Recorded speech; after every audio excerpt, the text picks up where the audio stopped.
Hola, Angélica. Hola.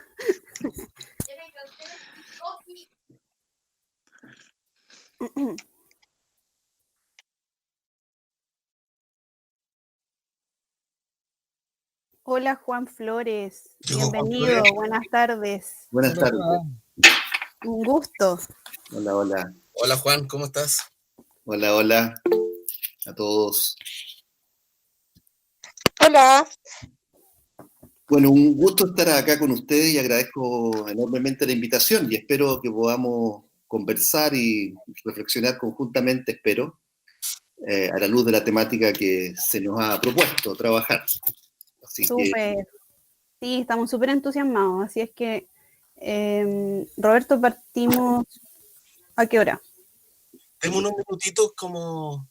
que generalmente, Juan, las charlas nuestras son a las 8. Sí. Hay una diferencia, entonces, hay gente que yo lo veo acá en los DM, que hay gente que está dando vueltas de un par de minutitos para que Sí, no hay problema. se ajusten y podamos comenzar. No hay problema. Juan, Pamela, levante la mano, Pamela. Pamela es la moderadora. La estructura es más o menos que tú hagas una presentación, una exposición del tema que nos convoca.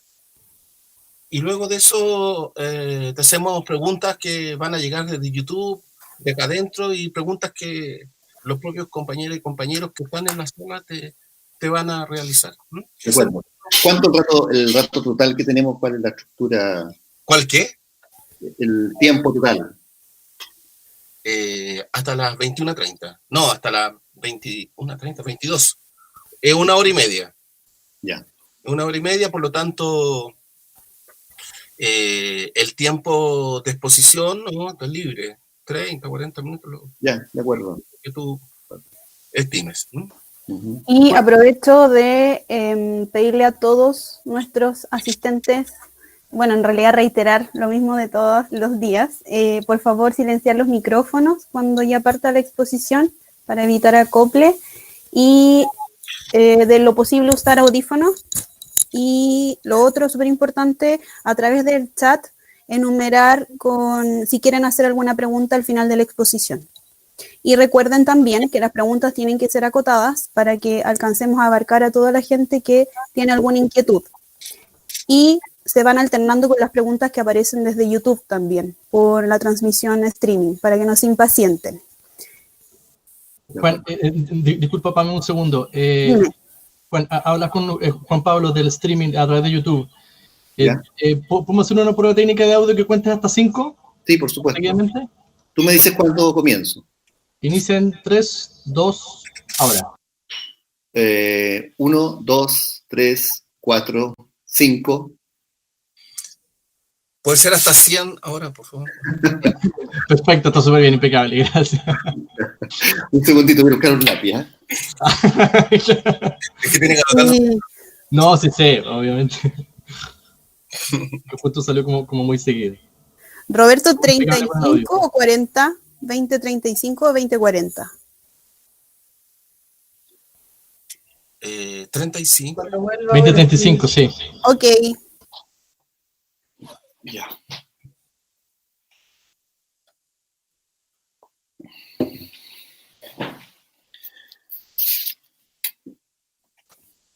Ya estamos casi, 20:35, partiremos.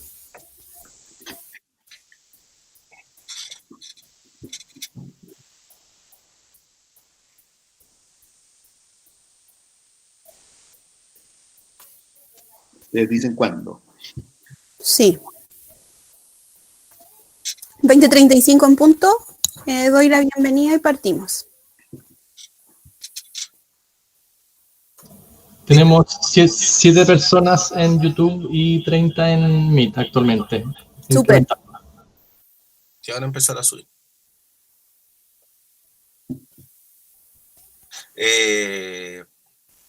Pame, ¿diste la...? 20:35, sí. Muy buenas tardes a todos. Qué bueno tenerlos acá el día de hoy. En mi opinión personal, creo que es una de las charlas más importantes que hemos tenido. ya que es un tema demasiado postergado de alguna manera y con mucha importancia. A 53 días para el plebiscito, somos amigues social, gente común, ganas y convicción de cambiar las cosas en este país. Y para eso, un tema muy importante el día de hoy, como es la pandemia en tiempos actuales y el impacto en la salud mental, con nuestro expositor el día de hoy, Juan Flores, psicólogo de la Universidad Católica, doctor en psicología de la Universidad de Chile, psicoanalista de la Sociedad Chilena de Psicoanálisis, presidente actual de la Federación Internacional de Sociedades de Psicoanalíticas, que es una de las 3 organizaciones mundiales de psicoanálisis. Así es que, Juan Flores, toda la atención para ti en este momento.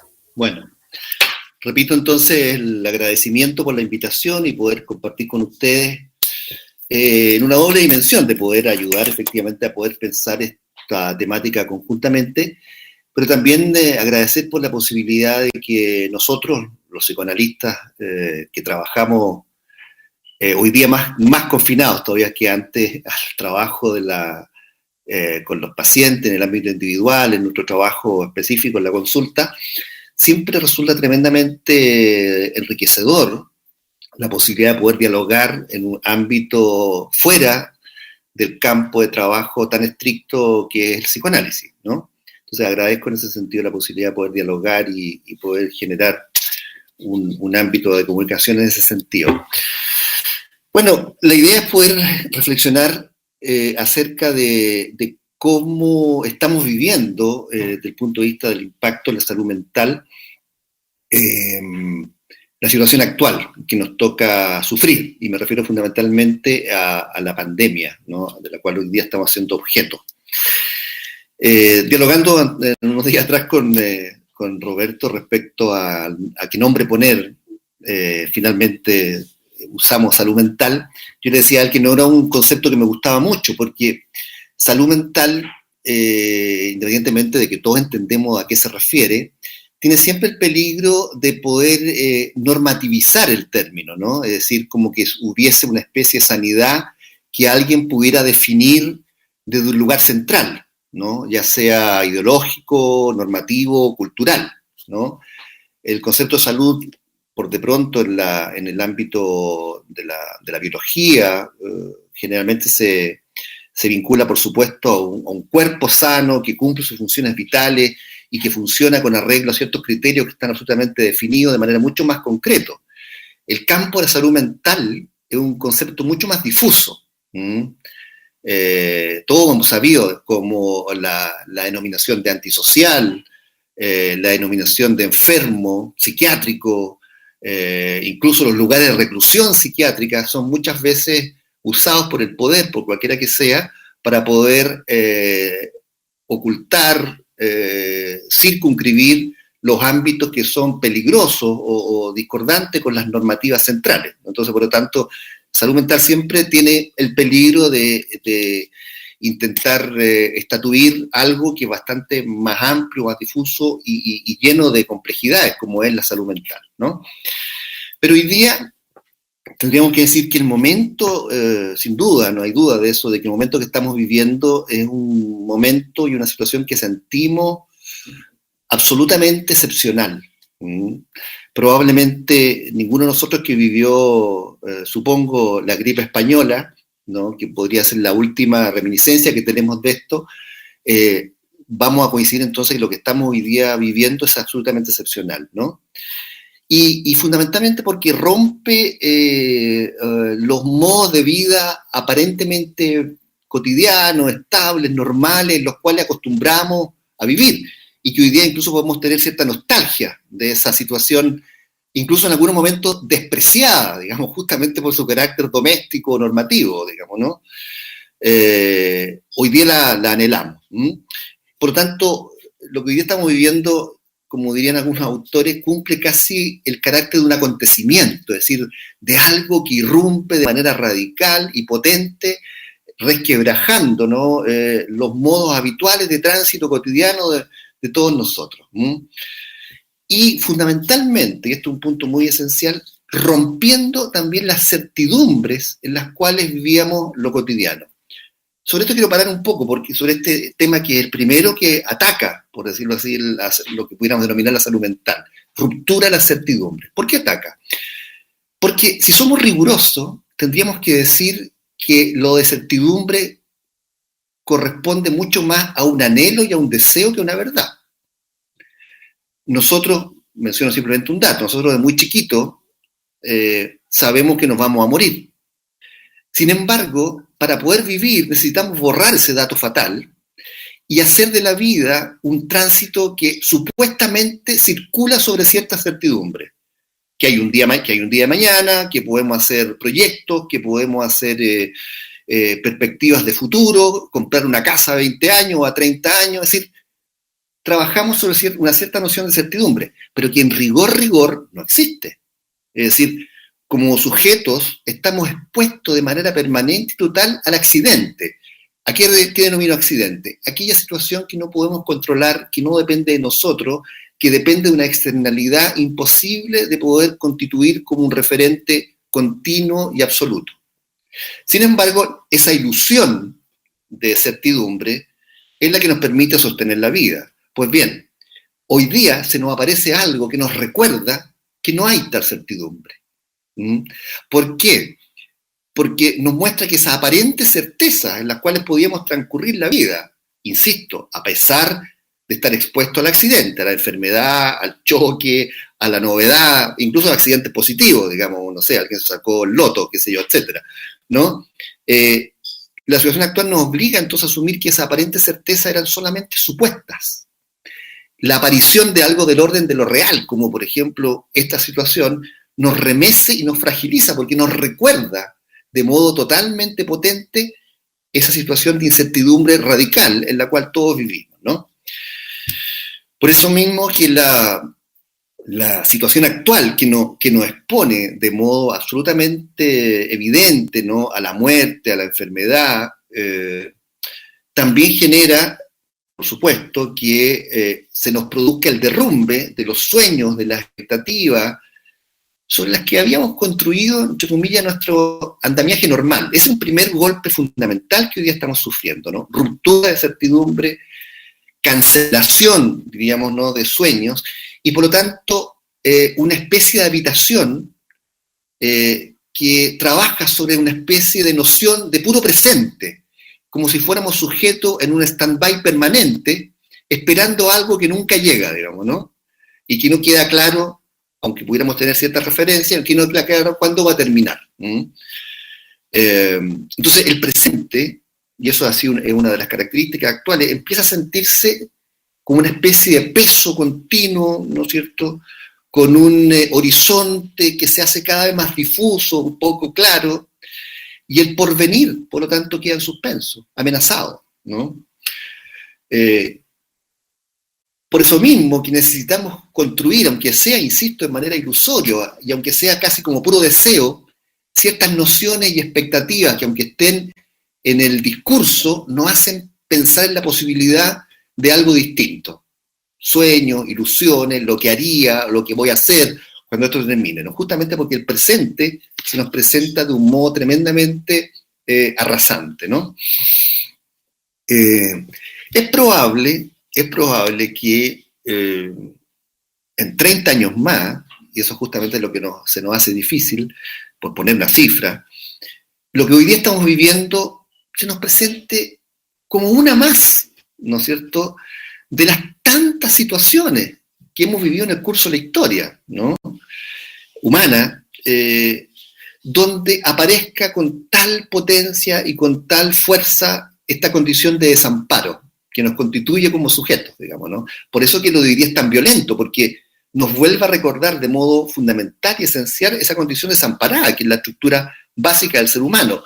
Cuando digo condición desamparada, significa que desde muy pequeños, ¿no es cierto?, estamos expuestos a la necesidad de un otro que nos sostenga, digamos, ¿no? Y por eso, sería largo hablar sobre eso, sería otra charla, vivimos la vida siempre con una referencia de buscar un otro que sostenga, ¿no? Por eso amamos, queremos, tenemos hijos, etcétera, ¿no? Y por lo tanto, esta sensación entonces de fragilidad frente a la adversidad, de estar en un riesgo permanente de ataque de la enfermedad, del dolor emocional, de lo imprevisible de la naturaleza. Freud mencionaba, por ejemplo, estos 3 elementos como los elementos característicos de lo humano, la enfermedad, el dolor emocional y la naturaleza. Y bueno, también mostraba Freud cómo a partir de esta situación amenazante que el sujeto vive necesita construir cultura y necesita por lo tanto de los tejidos colectivos. Vamos a hablar de eso como forma de enfrentar esa condición frágil de lo humano, ¿no? Quizá esta situación, a diferencia de otras situaciones, tenga que ver con el carácter global, con el impacto mediático, con la masividad de la experiencia, lo que contribuye en gran medida a que lo que hoy día vivimos lo podamos sentir como algo único y extraordinario. Este carácter globalizante, que ataca además y que se manifiesta en todos los centros de poder, ¿no? Probablemente si esto hubiera estado radicado en África o en los países de América Latina solamente, hubiera sido una visión distinta, ¿no? Pero ataca aquí a todos los centros nodales, digamos, ¿no? En los cuales vivimos. Por lo tanto, aparece un segundo factor muy importante, que tiene que ver que este recordatorio que yo decía recién que era muy potente, nos muestra también en forma dolorosa, no solo que estamos expuestos al accidente, sino que además es algo que no manejamos y que no depende de nuestro control.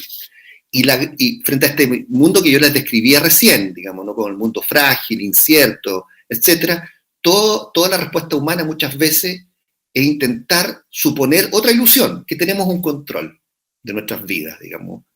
Y esto nos recuerda que no hay control, que independientemente de todos los controles y aseguramientos que pudiéramos tener, esto se nos infiltra de un modo que nos deja absolutamente a merced, además, de un enemigo invisible, ¿no? Como es el virus. Incluso más, piensen ustedes en el impacto que esto significa. Nosotros podemos lavarnos las manos, ponernos mascarilla, en fin, tomar providencia y a lo mejor llegar a la casa y lavarnos las manos. Y perfecto, el virus desaparecería. Sin embargo, en los hechos, el enemigo fundamental son los humanos. Es decir, las aglomeraciones, el contacto con otro, el vínculo con otro, el abrazo, en fin.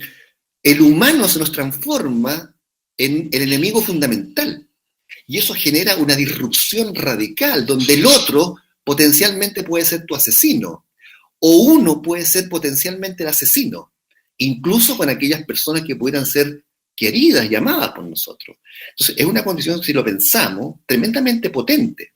Todo esto que describo, por supuesto que funciona mucho más a nivel de lo inconsciente, pero que si cuando le ponemos palabras, podemos reconocer que está ahí, habitando al interior nuestro, ¿no? Estando presente como un hecho absolutamente constitutivo de nuestras relaciones, digamos, ¿no?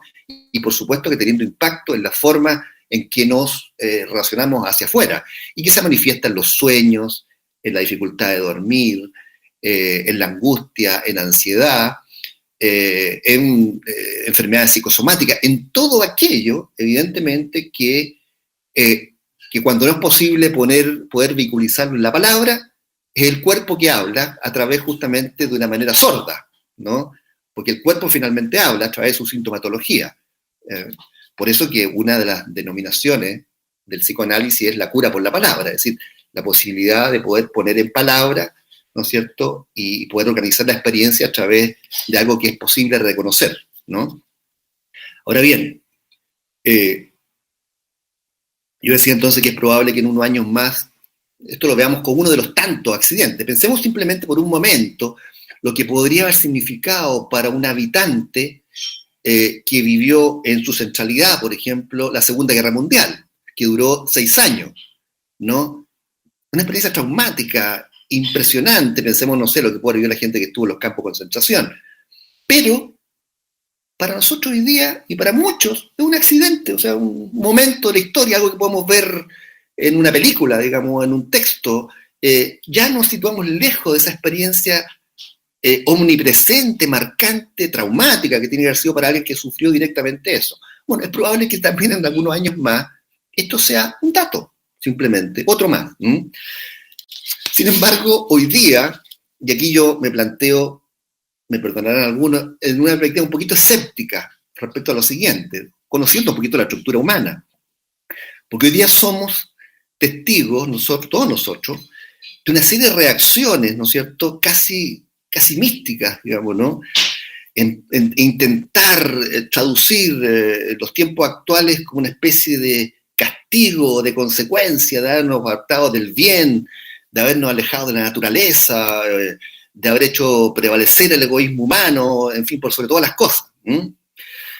Sin embargo, si no hay realmente una constitución y una construcción colectiva de mucha conciencia respecto a estos elementos, lo que va a pasar es que, lo que ha pasado en parte de la historia, por un ejemplo justamente, el riesgo entonces es que esta postura sea más bien una posición marcada por la angustia, por cierto arrepentimiento culposo, más que una posibilidad real de posibilidad de poder vincularnos de otra manera. Menciono el ejemplo que ponía recién.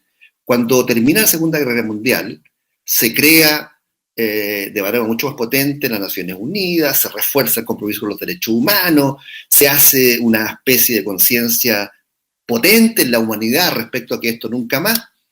Y la verdad es que de la Segunda Guerra Mundial hasta acá se han repetido en mayor o menor medida, con mayor o menor claridad, situaciones bastante analógicas, digamos, en la cual el sujeto humano nuevamente vuelve a poder hacer lo mismo que aquello, poseído de una emoción tremendamente potente, dijo nunca más.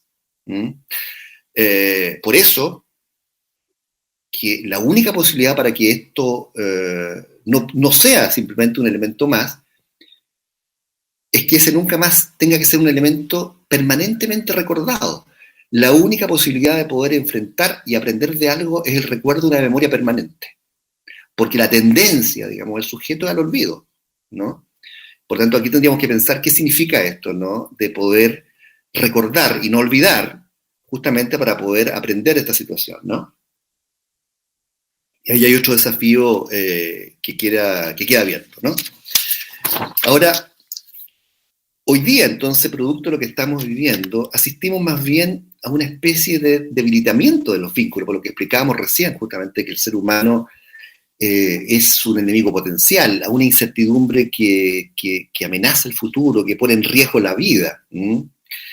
Y también la sensación, especialmente en nuestro Chile de hoy, es que los tiempos que vienen serán complejos y difíciles. Es decir, que terminado el combate de la pandemia vienen otros combates, digamos, ¿no? Con resultados inciertos, con dificultades, ¿no? Y todos tenemos, por supuesto, como telón de fondo el estallido social y las tareas que han quedado hoy día postergadas, digamos, inhibidas por esta situación actual, pero que son tareas que vienen en el futuro, ¿no? Todo esto además contribuye, por supuesto, a la idea de un ambiente, lo refuerza, frágil e incierto. Por otra parte, el coronavirus parece ser democrático en el sentido de poder atacar a todos por igual, digamos, ¿no? Sin embargo, no lo es en sus consecuencias. Las estadísticas muestran así de modo absolutamente certero y claro que, por ejemplo, que los pobres y las poblaciones marginadas, digamos, nuestros pobres en América Latina, los afroamericanos en Estados Unidos, los inmigrantes en Europa, son los principales grupos atacados. Son ellos que por condiciones materiales de su vida, por la debilidad de los sistemas de salud, por tener que poner su cuerpo necesariamente a la necesidad de movilizarse, de interactuar, de tener que trabajar, por compartir la locomoción colectiva, van a tener que sufrir inexorablemente en carne propia los impactos del contagio. Por eso mismo que la frase que muchas veces escuchamos, ¿no? Quédense en casa, de promover el aislamiento social, de desarrollar teletrabajo, más bien parecen ser consignas que intentan negar la dimensión conflictiva de la diferencia social y las desigualdades que están a la base de enfrentar esta pandemia, digamos, ¿no? Y que tiene que ver justamente con el impacto constitutivo de las condiciones materiales. Porque evidentemente el teletrabajo, quédense en casa, está dirigida a un público distinto que el mayoritario que nos habita, digamos, ¿no? Entonces, es probable que en este momento estemos frente a dos direcciones posibles, ¿no? En términos muy gruesos, de a dónde podrían dirigirse estos dinamismos sociales, ¿no? Claro, en un polo, en una perspectiva, podríamos decir, y esto es un continuo, por eso, en un polo está la posibilidad de que el confinamiento mantenido, las restricciones que eso supone, sumada a una precarización económica, vaya generando un mayor aumento de la angustia y de la ansiedad, con los consiguientes destrucciones del tejido social, o por lo menos de su debilitamiento, ¿no? Sumado incluso esto a reacciones o acciones, digamos, que puedan ser muchas veces y que puedan quedar en la pura acción, por decirlo así, contestataria, incluso violenta, que pudieran provocar incluso profundizar ciertos conflictos postergados, ¿no? Y que más bien sean respuestas que privilegien solamente la descarga frustrante, sin procesamiento alguno y sin una dirección que provoca cambios reales, sino que sean simplemente descarga del aquí y ahora, digamos, ¿no? Sin una perspectiva que pudiera unir esa acción a una dimensión de sentido. Ese es un peligro, ¿no? La otra alternativa, que no es contradictoria, digamos, pero lo menciono como otro polo, es que, producto de una elaboración de la experiencia, nos dispongamos a trabajar desde las distintas perspectivas por acuerdos necesarios, que van a tener que generarse a partir de esta nueva situación. Y sabemos que para que haya acuerdo, es decir, para que haya posibilidad de negociación real, tienen que haber fuerzas que tengan la posibilidad efectivamente de comportarse como tales. No hay diálogo real, no hay acuerdo real cuando hay una imposición mayor de una fuerza sobre otra, digamos, ¿no? La posibilidad de acuerdo es cuando hay fuerzas que son relativamente proporcionales, digamos, y por eso mismo tienen que concordar.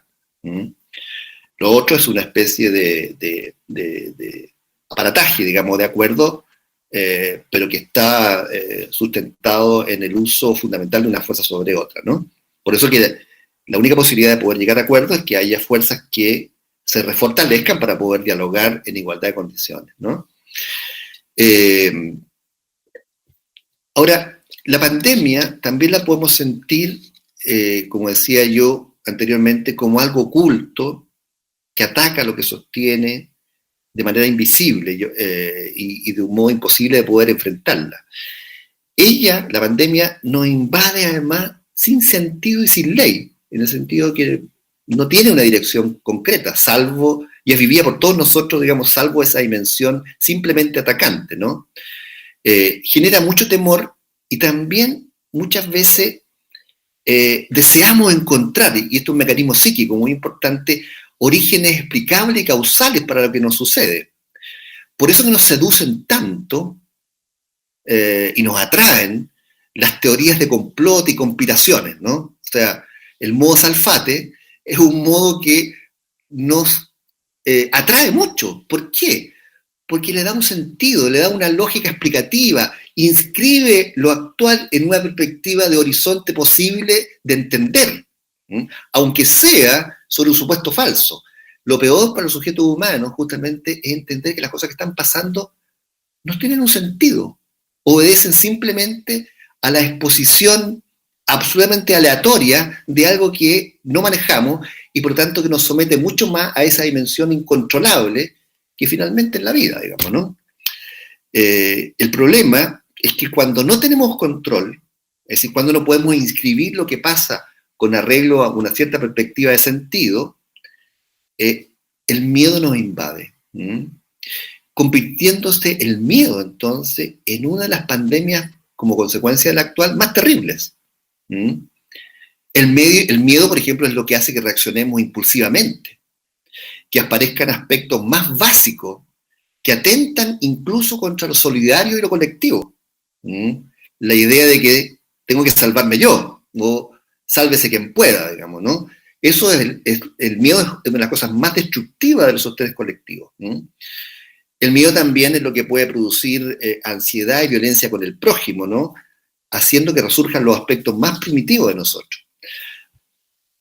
Quisiera mencionar un último punto que me parece que es muy relevante también, que tiene que ver con lo siguiente, porque un peligro posible, que ya advertimos de eso, es un mundo dominado cada vez más por el control de los cuerpos, por el disciplinaje de las tareas cotidianas, por la vigilancia del contacto. Frente a eso, hoy día, entonces, uno podría pensar que estamos asistiendo a un fenómeno, exagerando un poco los términos, ¿no? De una especie, como han llamado algunos, de barbarie con rostro humano. ¿A qué me refiero con esto? Porque si lo que denominamos civilización se caracterizó justamente por la construcción de un tejido tremendamente fuerte para sostener colectivamente las dimensiones de amenaza del vivir, hoy día lo que hay cada vez más es una acentuación de los aspectos individuales, cada vez más los sujetos han perdido su espacio de autonomía para entrar también de una manera mucho más potente en un andamiaje de control central. Si pensamos, por ejemplo, independientemente de la racionalidad que puedan tener, ¿no? Pero todas las medidas hoy día que se nos dictan centralmente, que están destinadas a poder hacer posible la vida, significa la restricción, el confinamiento, significan en lo concreto cada vez más el sometimiento del sujeto a un poder central. Vamos a ver qué consecuencia tiene esto después en el futuro, digamos, ¿no? Donde el eje economía-salud, por ejemplo, empieza a ser cada vez más, y ha sido, de hecho, tremendamente expresivo de los ámbitos conflictivos donde estos se pueden situar. Pensemos, por ejemplo, que ustedes recordarán, algunos meses atrás, en abril y mayo, en Italia, por ejemplo, donde los médicos tenían, por declaraciones propias, de tener que estar absolutamente compelidos a tener que decidir a quién dejaban vivir. Es decir, esto, si lo escuchamos de esta manera, es un retorno absolutamente a las épocas más primitivas del sujeto, que vive al más fuerte, porque lo que estaban decidiendo en ese momento los médicos eran que tenían que decidir a quién tenía mayor expectativa de vida, digamos, ¿no? Es decir, jóvenes y sanos, por decirlo de alguna manera. O sea, pensemos significa eso, el condenamiento, al menos en ese momento, ¿no? Con gran potencia, de un sector de la población por ser no útil a los campos de dimensión del trabajo, es decir, a una visión, por lo tanto, de un modelo productivo, a condenarlo a la muerte, ¿no? Es decir, una época donde asistimos al retorno, por decirlo de alguna forma, bajo otros ámbitos de una característica propia de lo barbárico, digamos, ¿no? Por otra parte, tenemos otro impacto muy potente, que es una sociedad, que voy a usar un concepto aquí, digamos, es decir, una sociedad que puede ser vista de un modo amplio, disponible para el control, y donde la tecnología juega un rol muy importante, que van produciendo mutaciones de lo cotidiano. Todos nosotros, me incluyo, hemos tenido la experiencia hoy día que estamos trabajando más, por ejemplo. Me lo decía un paciente hoy día, me decía, mira, tengo reunión hoy día a las 8 de la noche, situación que hubiera sido imposible cuando yo trabajaba presencialmente, ¿no? Lo que sucede es que las dimensiones de lo tecnológico, es decir, que es posible reunirnos de esta manera, por ejemplo, que es posible hacer reuniones que antes ha sido imposible hacer porque estaban fuera del país, de que tu trabajo está en la casa es el lugar de trabajo. Todo eso contribuye a que se vayan generando una suerte de dinamismo donde sin que percibamos, los dispositivos constituyen absolutamente la dimensión en que el sujeto transita en la vida. Quiero detenerme en este punto por lo siguiente, porque una visión un poco ingenua suponía pensar que los dispositivos, cualquiera que fueran, digamos, eran objeto de dominio del sujeto. Hace muchos años atrás, digamos, ya Heidegger, McLuhan y otros pensadores, digamos, ¿no?, advirtieron sobre el papel de los dispositivos, y que los dispositivos no eran, diríamos, inocentes, sino que lo que podía pasar es que los dispositivos, sin que nosotros lo percibiéramos, iban a configurar el mundo del sujeto. Por ejemplo, alguien podría decir, Internet es lo mismo, lo importante es cómo lo dirijamos. No, Internet no está dirigiendo a nosotros. Quiero mencionarlo en un ejemplo muy concreto, muy específico. La escritura. Si yo entro, por ejemplo, a un mail, voy a escribir de una manera determinada. Si entro a Twitter o entro a Instagram, voy a escribir, o a WhatsApp, escribo de otra manera. Es decir, el dispositivo constituye las condiciones del lenguaje. Y la relación que se estatuye y que se organiza a partir de la condición del dispositivo, nos marca radicalmente el modo de contacto y de vínculo que tenemos con el otro. ¿Para qué hablar de la televisión, etcétera? Entonces es muy importante porque lo que no nos damos cuenta es cómo los dispositivos nos están constituyendo un modo, voy a usar una expresión filosófica, de ser en el mundo. Esto que puede parecer tan teórico tiene tremenda implicancia en nuestra cotidianidad. Nuestra cotidianidad hoy día está dada en función del modo en que nos insertamos en relación a los dispositivos, por ejemplo. Y eso es una situación tremendamente, hoy día, mucho, mucho más intensa. Piensen ustedes que toda la tecnología, y eso ha quedado claro desde el ejemplo chino a otro, que tiene que ver en función de la enfermedad con dos cosas: vigilancia y castigo. Viejo texto de Foucault, vigilar y castigar. Vigilancia y castigo hoy día son los ejes usados de control a través de dispositivos altamente complejos de cámaras, digamos, ¿no? Que vigilan el desplazamiento del sujeto, que perciben las temperaturas, digamos. Eso está instalado, ustedes saben, en la mayor cantidad, por ejemplo, de ciudades chinas, con miles de cámaras, digamos, donde los sujetos chinos tienen puntos por cumplir o no cumplir cierto tipo de acciones. O sea, una dimensión absolutamente construida desde un poder central respecto a cómo el sujeto transcurre, con tecnologías algorítmicas que pueden predecir incluso cierto tipo de dimensión y conocimiento del sujeto. Entonces, hoy día la posibilidad de imaginar el futuro es absolutamente conjetural. No tenemos ninguna posibilidad. El futuro se nos arrancó hasta acá, digamos, ¿no? De una dimensión posible, como podía ser hace muchos años atrás, de entenderla o concebirla como una posibilidad donde el sujeto tenía posibilidad de construir ese futuro. Si antes decíamos, conjuntamente con Silvio Rodrigo, la era está pariendo un corazón, y desde ahí, ¿no es cierto?, nosotros sentíamos que éramos sujetos de eso, cada vez más hemos ido perdiendo esa condición, ¿no? Y siendo más bien objetos de una circunstancia que se nos impone de un modo inadvertido, y no porque haya 20 personas malas que dirigen las cosas, sino que simplemente porque es la dinámica propia de las mismas constituciones de cosas que hemos ido generando, digamos, ¿no? Por otra parte, y esto es un tema importante, relevante incluso para lo nuestro, ¿cuál? Si hasta y esto lo menciono como títulos, si hasta hace pocos años atrás todos nosotros podíamos sentir que estábamos al interior de un horizonte de sentido. ¿Cuál horizonte de sentido? Por ejemplo, un proyecto utópico. Y uso utopía aquí no en su dimensión negativa. En su dimensión negativa, utopía es no hay lugar. Viene del griego utopos, sin lugar. Pero utopía también tenía un sentido positivo, es decir, aquello que hoy día no existe, pero que yo lucho por conseguir. Bueno, voy a usar aquí una alegoría, digamos, ¿no? Uno podría pensar que con la caída del muro en el año 89 cae la última utopía colectiva de la humanidad. Eso dijo Fukuyama, por ejemplo, ¿no? En su texto que se llamó El fin de la historia, cosa que después se arrepiente Fukuyama. Bueno, lo que tendríamos que decir hoy día es que, y lo que dice Fukuyama es muy relevante, porque dice, mire, de aquí para adelante lo que viene es un solo modo de vivir, digamos, que significa fundamentalmente el modelo neoliberal y una forma particular de ejercer el ejercicio civil y colectivo a través de una forma de entender la democracia, etc. Bueno, el problema es que lo que tendríamos que decir es que hoy día no tenemos todavía, estamos en ese proceso constructivo, ninguna utopía colectiva. Hoy día lo que tenemos fundamentalmente son utopías privadas. Me refiero a la familia, a las cosas que yo querré para mí, a cierto tipo de luchas sectoriales, por decirlo así, pero algo que conduzca a la humanidad, como lo condujo otras visiones, digamos, ¿no?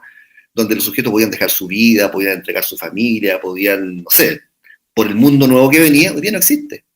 No está presente, ¿no? Y eso deja al sujeto absolutamente huérfano de algo que es fundamental, condición de sentido. Por eso que otra autora, Elisabeth Rubinesco, una psicoanalista francesa, usa el término sociedad depresiva, porque lo que tenemos hoy día es una ausencia de soporte y de sentido. La utopía y la vinculación colectiva a un sentido cumple justamente el ámbito de andamiaje, de sostenimiento. Hoy día no tenemos eso. los sujetos estamos relegados a una función absolutamente individual y personal, y eso genera sus efectos en todos nosotros, ¿no? Por eso vimos que hoy día, ¿no?, con esta caída de las ideologías, en este sentido, como lo decía, los sujetos tienden a pensar en términos, y en nuestro país, ejemplo de esto, en circunstancias mucho más pedestres. Por ejemplo, les interesa mucho más un buen administrador. Da lo mismo, digamos, de dónde pudiera ser. Lo importante es que con una visión determinada administre, ¿no? Y ese es un triunfo ideológico tremendo. Suponer que la administración que se hace eficiente es aideológica, como si hubiera una noción, diríamos, de eficiencia despojada de las condiciones de su posibilidad de verla como positiva o negativa, ¿no?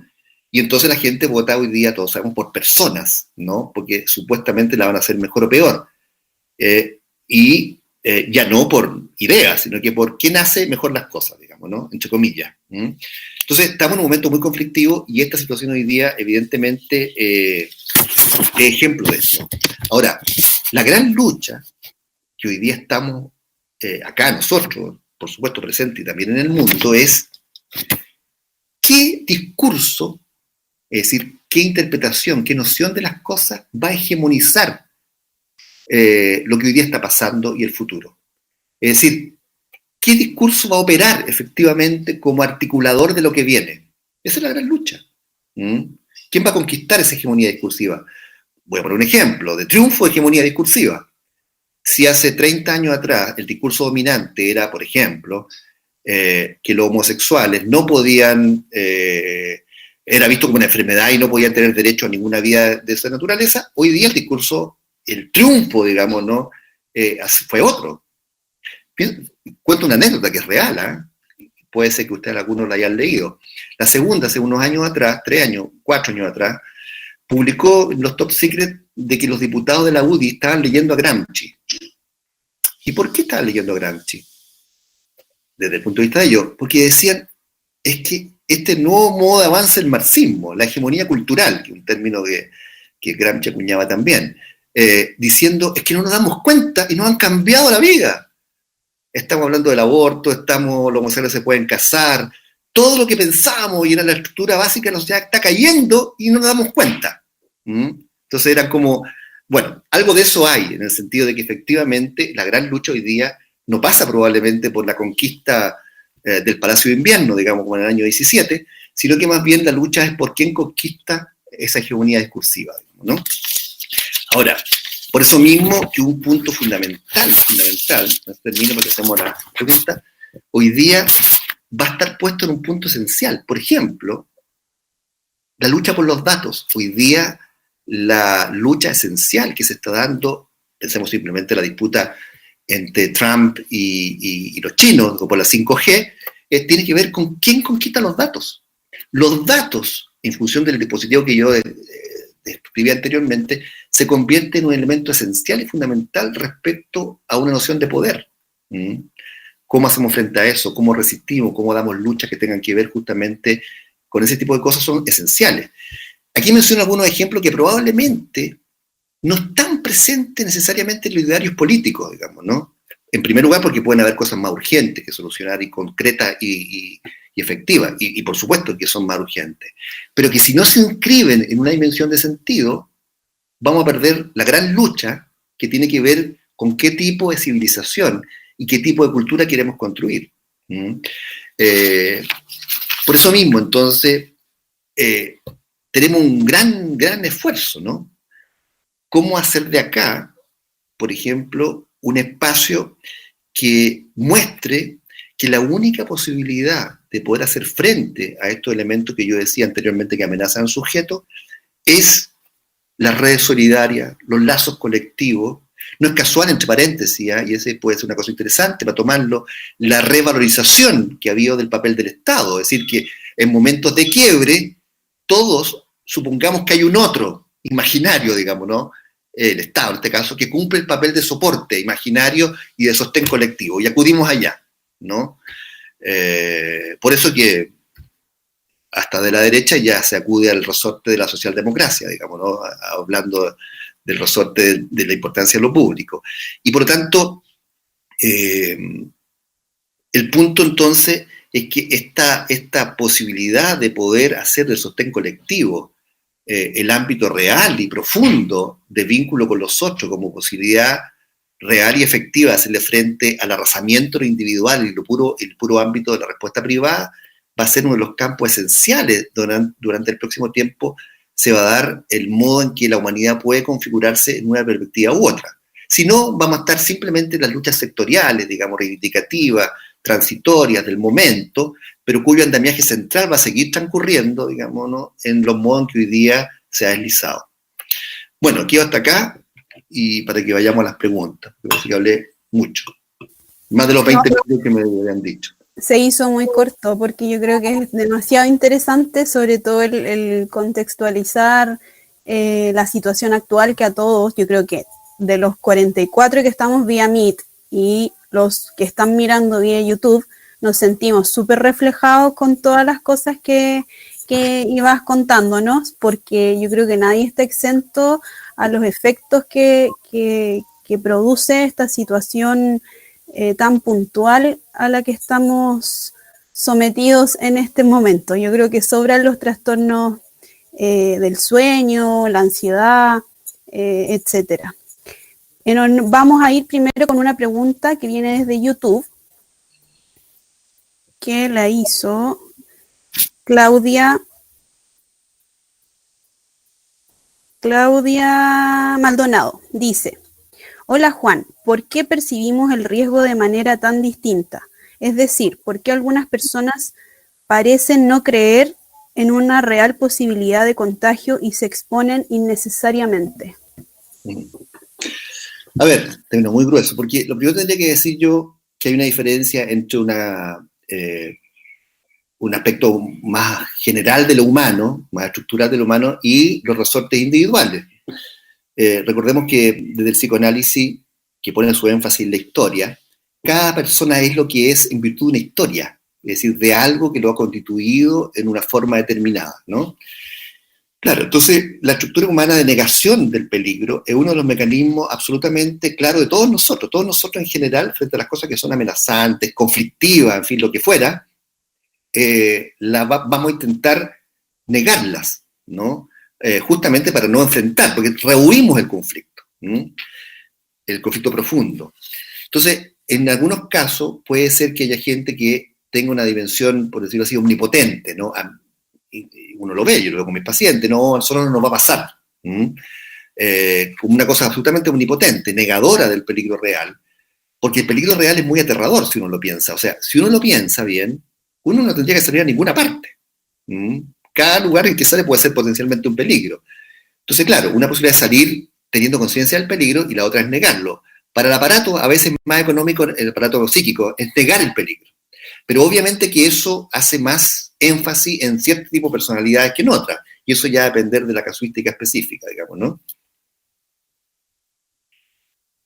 Así es, ya es como más individual de ser humano. Y en cuanto más o menos al mismo tema, el tema del negacionismo, la gente que dice que esto no existe, que no ocupemos mascarilla, que salgamos todos nomás, que si mientras más alto vibremos no nos vamos a contagiar, también genera como mayor incertidumbre y mayor ansiedad, porque los vemos manifestándose en otros países, acá también hay un grupo importante.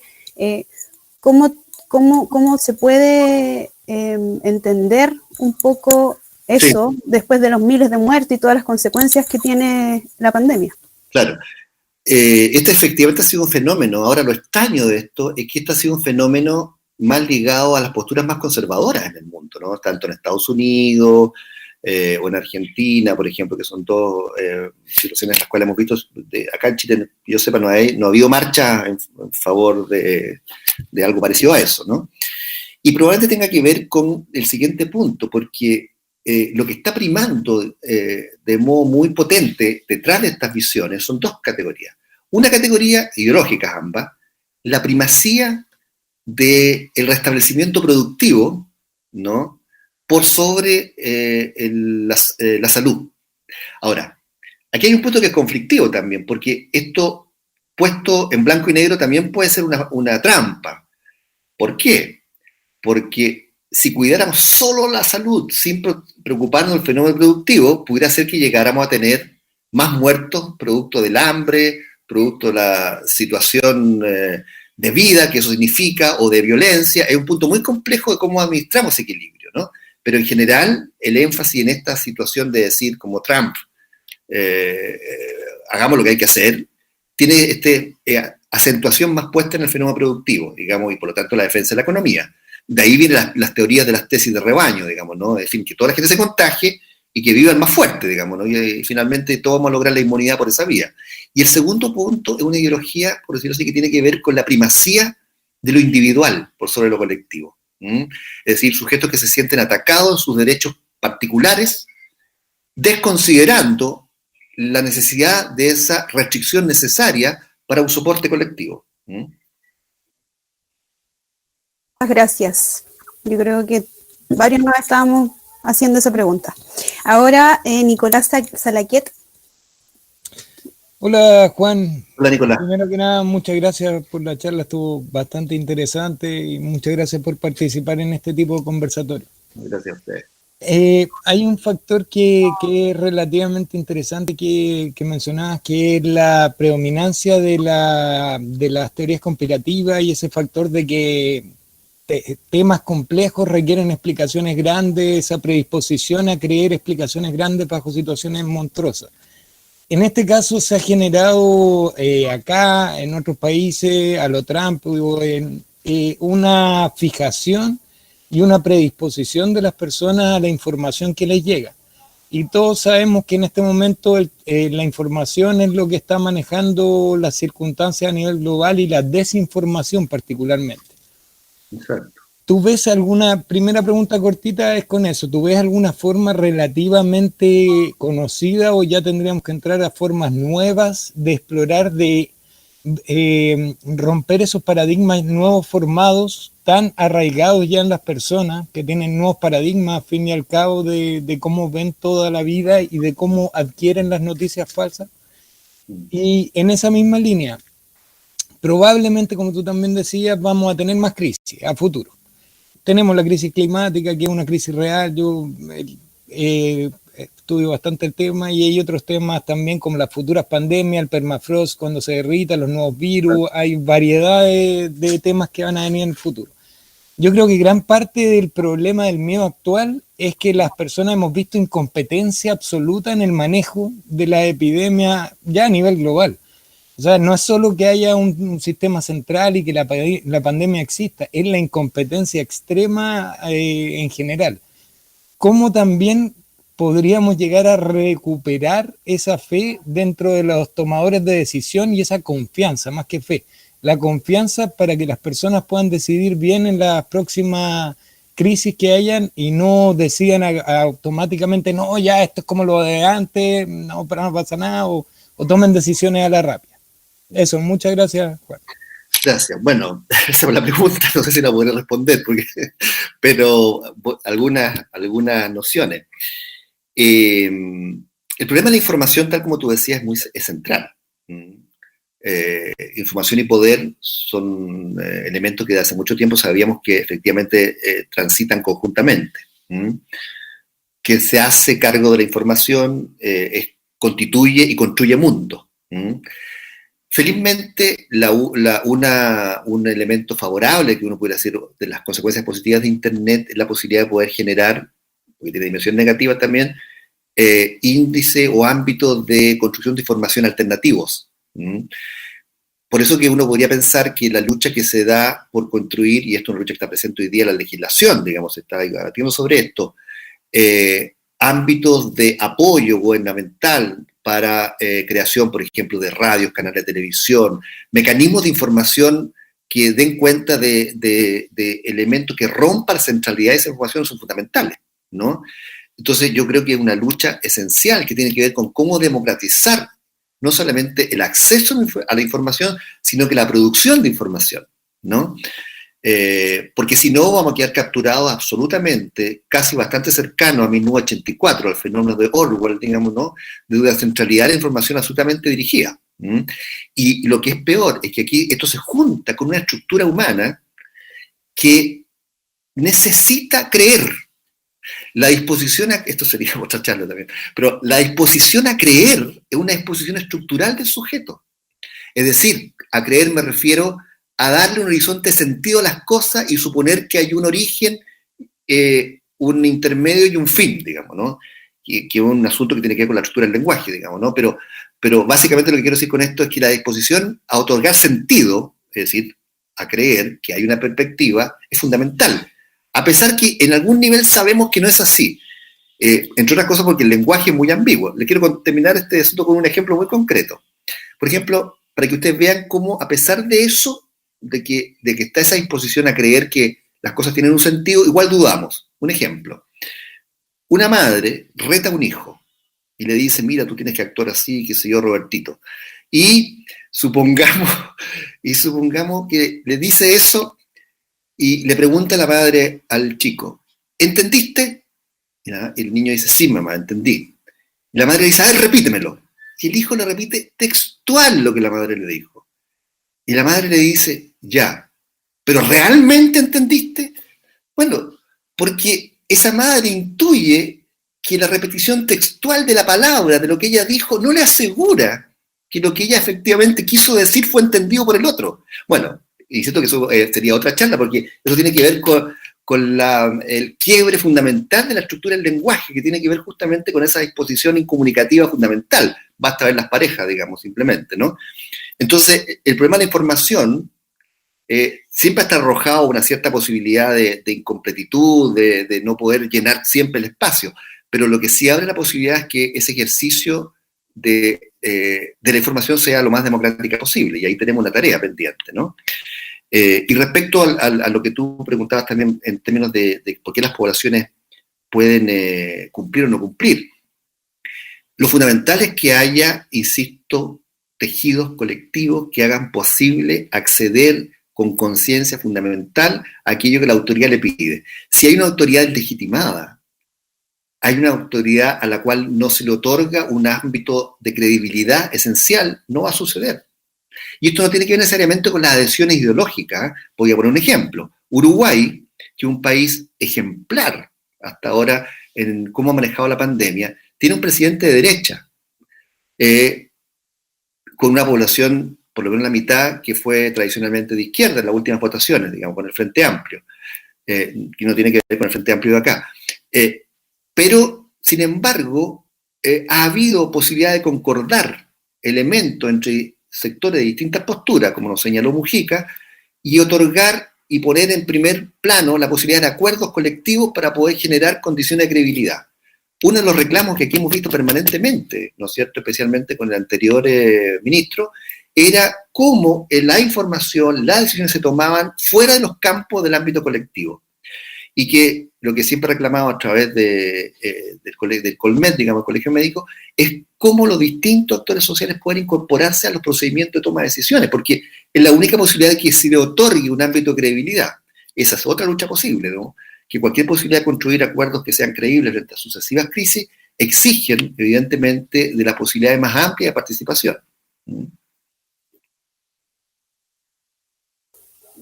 Muchas gracias. Y también pasa por eso el legitimar las mesas y los comités de expertos, que yo creo que nos hace falta hace rato. Ahora pregunta Patricia Bermedo. Hola, buenas noches. Hola, no buenas puedo noches. tomar la cámara o si no se me va la internet. Así que disculpa. Consulta. Mira, a mí hay algo que no logro explicar, que es esa respuesta país ante diferentes adversidades, que siempre está como de aquí, como esto casi como que somos invencibles. Me acuerdo de diferentes situaciones que ha vivido este país. Terremotos, tsunami, los mineros enterrados, ahora el estallido social, la pandemia, y esa situación de gran emocionalidad ganadora frente a una objetividad de la realidad. Yo no sé si hay algún estudio, si hay algún análisis, si se conoce algo de poder entender un poco esta situación país. Trato de ir hacia atrás en la historia, en la génesis de Chile, y como que no logro identificar algo. Lo que sí logro identificar es que hay algo que corregir o que superar. A ver, si entiendo bien, pero algunas cosas. Primero, las preguntas que usted hace son muy complejas, por eso que trato de resumirlas lo más sintéticamente posible. Porque en el fondo lo que tú estás diciendo o esbozando ahí, bueno, ¿cómo se construye una identidad nacional, por ejemplo, ¿no? Una cierta noción sobre sí mismo, por ejemplo, esta idea de Chile que resiste todo, digamos, ¿no? Etcétera, etcétera. Somos sujetos, tú dices invencibles, pero por lo menos somos sujetos resistentes, etcétera. La verdad es que la idea de nación es una idea bastante reciente, ¿no? Pero fundamentalmente los elementos que unen a un pueblo son, por supuesto, el lenguaje, la cultura, en fin, etcétera, pero esencialmente las situaciones que tienen que ver con la identidad histórica, es decir, con un relato, digamos, sobre sí mismo, ¿no? Que tiende a ser más dominante o menos dominante. Por supuesto que este relato acerca de lo chileno, entre comillas, que entre cosas no hay nada más dudoso que es lo chileno, ¿no? Pero bueno, pero este relato sobre los chilenos se ha constituido sobre la base de este ámbito, un país sufrido que resiste todos los elementos de la naturaleza. Y por supuesto que esto ha ido forjando una cierta noción identitaria, pero la verdad es que nadie pudiera decir que eso es una cosa exclusiva chilena, porque si viéramos en detalle, no está en nuestro campo de referencia, algunos países africanos, por ejemplo, centroamericanos, probablemente todos los años tienen hambrunas, muertes, guerras civiles, o huracanes, o tormentas, en fin, y se constituye otro ideario. Yo creo que es un ideario que tiene mucho que ver con una noción de propaganda, digamos, entre comillas, ¿no? Para construir una cierta identidad nacional. No ni bueno ni malo, sino que es el recurso que cada país tiene para construir una historia oficial, digamos, entre comillas, acerca de sí mismo, ¿no? Ahora, yo creo que el punto acá simplemente tiene que ser en cómo esa noción identitaria puede ser construida, y repito que lo que hemos dicho antes, de manera mucho más colectiva, desde abajo, y no de una imposición del poder. Menciono un ejemplo. Es distinto la aproximación que uno pueda tener respecto al conflicto mapuche, leyendo los libros de historia que algunos de nosotros leímos acá hace muchos años atrás, de Frías Valenzuela, donde se hablaba, por ejemplo, de pacificación de la Araucanía, ¿no? Una noción histórica que tiene que ver con la identidad de nación, y que es distinto a los libros actuales donde dice, por ejemplo, la guerra de Arauco, ¿no? O sea, uno puede llegar a pensar que es un campo de palabras distinto, pero que genera otra noción de mundo, ¿no? Y que ha sido construida sobre la base de poder poner en cuestión las nociones de cualquier historia oficial que se constituye como tal. O para qué hablar de, ¿no es cierto?, el descubrimiento de América y el encuentro de dos mundos, son realidades distintas. Entonces, el punto fundamental nomás es siempre, yo diría, esa actitud de poder interrogar, ¿no? ¿Cuál es el sentido? Porque con eso termino respecto a la pregunta. Toda historia oficial, tendría que yo decir psicoanalíticamente, ¿no? Cuando llega un paciente, siempre llega con una historia oficial acerca de sí mismo. Me pasa esto por tal y tal cosa, mi mamá es la culpable, o mi papá es el culpable, no sé, cualquier cosa. Llega con una historia oficial. Bueno, lo que nosotros tendríamos que pensar, nosotros analistas, digamos, es que toda historia oficial es una historia de la defensa. O sea, es una historia para no ver aquello que la sumerge, aquello que la contradice, que la conflictúa. Y tenemos que siempre poner entonces esa dimensión de escucha para poder subvertir, digamos, toda la historia oficial y ver qué efectivamente es lo que esconde. Cualquier historia oficial, cualquiera. Simplemente no porque sea malo, sino que toda historia oficial es una historia defensiva que intenta organizar algo para algo. Entonces, claro, la labor nuestra tendría que ser estar siempre esa perspectiva interrogadora, digamos, y crítica frente a cualquier noción que intente estatuir algo como naturalizante, ¿no? Los chilenos somos así. No existe, ¿no? Ok, gracias. Tenemos una pregunta desde YouTube de Nino Pinto, que también dice: felicitaciones, Juan, muy buena exposición. Pregunta: ¿el estallido social es una manifestación de esta sociedad depresiva? A ver, yo soy absolutamente reacio a psicopatologizar la vida, ¿eh? En el sentido de que uno de los errores más cruciales que hemos tenido quienes participamos en esta disciplina es ignorar los campos disciplinares diversos. Uno no, pues, bueno, Freud mismo era contrario a que el psicoanálisis se convirtiera en una visión de mundo. Por lo tanto, lo que tenemos que entender es que hay campos disciplinares específicos. El psicoanálisis es una teoría de comprensión del aparato psíquico y una forma de escucha del sufrimiento y el dolor personal, pero que evidentemente puesta en una escena colectiva puede opinar como una de las posibles disciplinas de comprensión, pero las cosas tienen por ejemplo, una autonomía económica que va más allá del psicoanálisis, digamos, ¿no? O pueden tener una autonomía de distinto orden, que no puede explicar el psicoanálisis. Por lo tanto, yo sería reacio a suponer entonces de que a psicopatologizar, ¿no? O poner en un ámbito de comprensión de esa visión el estallido social, porque el estallido social, por supuesto, que obedece fundamentalmente a la expresión de un conflicto social no resuelto. Eso es el elemento esencial. Que podemos indagar si efectivamente eso da cuenta de cierto tipo de conflictivas psíquicas, sociales que están presentes ahí, por supuesto, ¿no? Y sería fruto, insisto, de un análisis mucho más detallado. Básicamente, uno pudiera decir, ¿no es cierto?, que el punto es cómo toman partido, cómo toman eclosión, todos sabemos, ¿no? Una serie de demandas postergadas que encuentran un momento de explosión, como es simplemente, porque no hay ninguna proporcionalidad entre los 30 pesos del metro y el estallido social. O sea, todos concordaremos que no es proporcional. Es decir, que ese fue un elemento que propició, catalizó una situación largamente arrastrada, digamos, ¿no? Ahora, que tiene sus componentes materiales de arrastre y que tiene sus componentes discursivos también, ¿no? Que además, aquí es otro dato que no hemos reflexionado mucho sobre eso, el componente generacional del conflicto del estallido social. Porque son jóvenes fundamentalmente, ¿no? Los que conducen de manera esencial y fundamental, masivamente, el estallido social. Bueno, son temas que están abiertos y insisto que excederían este espacio que tenemos acá para los que fuimos convocados. Y incluso yo tengo mis dudas, Roberto las conoce, lo hemos conversado. ¿Qué va a pasar, por ejemplo, con la votación?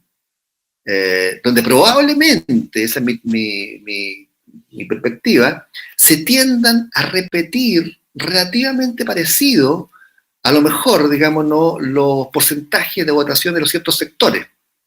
Ojalá que no, pero puede ser que pase eso. Y entonces la pregunta sería, ¿y por qué, digamos, no? O sea, ¿qué pasa que no se ha podido vehiculizar esa dimensión, por decirlo así, de potencia fundamental, ¿no?, que ocurre ahí con, finalmente, el lugar donde las cosas parece ser que tendrían que manifestarse para que tengan una operación real, ¿no es cierto? Por ejemplo, no sé, elección de una convención constituyente, ¿no? Bueno, son preguntas que quedan abiertas y que no pretendo responderlas. En cuanto a lo mismo, Roberto Rodríguez quiere hacer una pregunta. Hola, Juan. Hola, Roberto. Las vas a tener que responder. Nah. Oye, Juan, pero mira, en el momento del estallido social, o sea, se configura un estado de ánimo social producto, a mi parecer, podemos no pensar lo mismo, pero a mi parecer, estos 30 pesos, que es un símbolo de un estado de abuso permanente, de un estado neoliberal de abuso permanente, que configura toda esta masa social expresándose en las calles, donde uno podría determinar que hay un estado extraño, porque hay un estado de enojo, pero también un estado de cambio. Viene la pandemia, ¿no es cierto?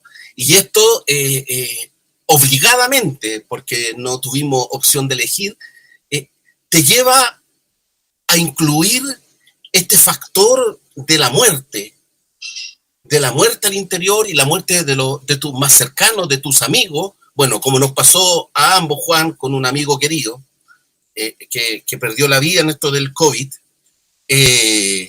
pero es algo que trastoca todo, o sea, dormimos distinto, soñamos cosas distintas, ¿no es cierto? Y estos sueños ahí, Freud tiene un apartado para interpretar esta cosa de los sueños que sí tienen que ver con el inconsciente y tienen que ver con la vida.